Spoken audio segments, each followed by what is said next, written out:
آپ کو نہیں پتا ہوتا کہ آپ کے بچے بند کمرے میں کیا دیکھ رہے ہوتے ہیں.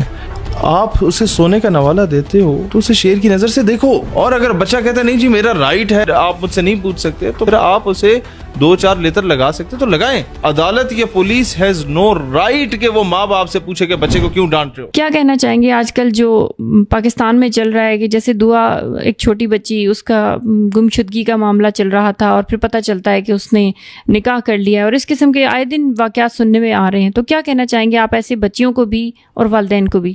سب سے پہلے تو my sympathies are with her parents جو ان پہ گزرا. ایک بچی کی آپ اتنی زندگی تربیت کر کے اس سے اتنی امیدیں لگا کے رکھتے ہیں, اچانک اس کا لاپتہ ہو جانا وہ ایک قیامت صغریٰ کا منظر ہوتا ہے ان کے لیے. لیکن ایک دو چیزیں آپ کے پرائم منسٹر نے, سابقہ پرائم منسٹر نے بات کی تھی, اختلاف کے باوجود میں اس بات کو بڑا فیور کروں گا کہ آپ کو نہیں پتا ہوتا کہ آپ کے بچے بند کمرے میں کیا دیکھ رہے ہوتے ہیں. آپ اسے سونے کا نوالہ دیتے ہو تو اسے شیر کی نظر سے دیکھو. اور اگر بچہ کہتا ہے نہیں جی میرا رائٹ ہے, میں آپ مجھ سے نہیں پوچھ سکتے, تو پھر آپ اسے 2-4 لیتر لگا سکتے تو لگائیں. عدالت یا پولیس ہیز نو رائٹ کہ وہ ماں باپ سے پوچھے کہ بچے کو کیوں ڈانٹ رہے ہو. بھائی اس کو پیدا کس نے کیا, وہ پرورش کس گھر میں پالی, کس نے اپنا پیٹ کاٹ کے. میں جانتا ہوں والدین نا عید کے کپڑے اپنے لیے نہیں لیتے, بچوں کے لیے لیتے ہیں. کپڑوں پہ اپنے پیمن لگے ہوتے ہیں, بچوں کو ہمیشہ خوش دیکھیں گے. جب بچے کو بازار سے گزار رہے ہو نا, تو وہ بچے کو کوئی چیز پسند آ جائے, والدین کے پاس پیسے نہ ہو, تو اگلے دن قرض لے کے اگلے بندے کی 2-2 ٹکے کے بندے کی بکواس بھی سن لیں گے, لیکن اپنی بیٹی کو وہ چیز لے کے دیں گے. تو وہ اگر 1-2 سے لگا دیتے ہیں تو اس میں کوئی برائی نہیں ہے. لہٰذا یہ ہم لوگوں نے بہت ہی سر پہ چڑھا دی ہے اپنے اس آنے والی نسل کو, اور بہت ہی کھلی چھوٹ دی ہوئی ہے. ان کو دیں, ہر چیز دیں, موبائل بھی دیں, سب کچھ دیں, کیونکہ بچے پانی کی طرح پانی کو گراتے ہیں نا, یہاں سے ہاتھ رکھ لیں پانی نہیں رکتا, وہ یہاں سے بھی نکل جائے گا, یہاں سے بھی نکل جائے گا, اپنا راستہ بنا لے گا. دیں ہر قسم کی آسائش, لیکن اس بچے پہ چیک اینڈ بیلنس رکھیں. جب نہیں رکھیں گے تو اس طرح کے معاملات ہوں گے جو کراچی اور لاہور میں ہو رہے ہیں. اور میں دوسری چیز بتانا چاہتا ہوں, اس چیز کو آڑ بنا کے, اس چیز کا فائدہ اٹھا کے کچھ اینکر پرسنز نے فرقہ واریت کو انڈائریکٹلی فروغ دینے کی کوشش کی ہے.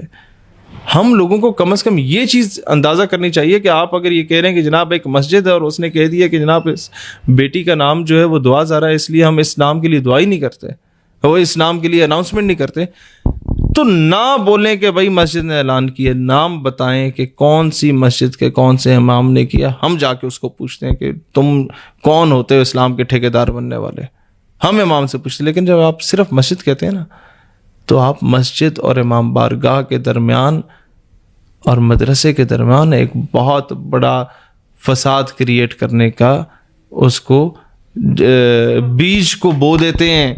جس فرقہ واریت کی لعنت کو ہم ختم کرنا چاہتے ہیں, آپ دوبارہ اس فرقہ واریت کو شروع کر کے پاکستان کو پھر ڈیوائڈ اینڈ رول کی پالیسی کی طرف لے کے جا رہے ہیں, اپنے چند لائک اور ویوز کے لیے کہ لوگ شیئر کر دیں گے. لوگ بیچارے جذباتی ہوتے ہیں, لوگ ایموشنل ہوتے ہیں اپنے مسلک کو لے کے بیچارے, اور وہ بیچارے دھڑ دھڑ شیئر کریں کہ دیکھو یہ نام کی نسبت اہل بیت علیہ السلام کے ساتھ ہے, تو دیکھو یہ اس نام کو مسجد میں لینے سے جو ہے وہ انکاری ہو گیا, پتہ نہیں کیسا مولوی ہے وہ مولوی ہوگا الو کا پٹھا اگر اس نے اس طرح کی حرکت کی ہوگی.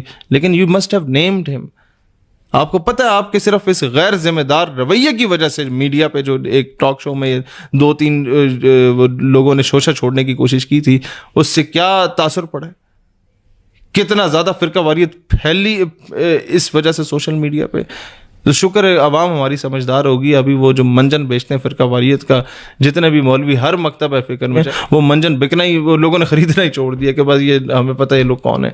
لوگ ابھی آ رہے ہیں یونٹی آف مسلم امہ کی طرف, لیکن یہ جب منجن وہاں سے ختم ہوئے تو یہ ہمارے اداکار جو ہم نے میڈیا پہ بٹھائے ہوئے ہوتے ہیں ان لوگوں نے شروع کر دیے. تو اٹ مسٹ اسٹاپ. تو میں یہی بات عرض کرنا چاہتا ہوں کہ اپنی بیٹیوں کی تربیت کریں, اور اس کا ملبہ ہم کسی اور پہ نہیں گرا سکتے.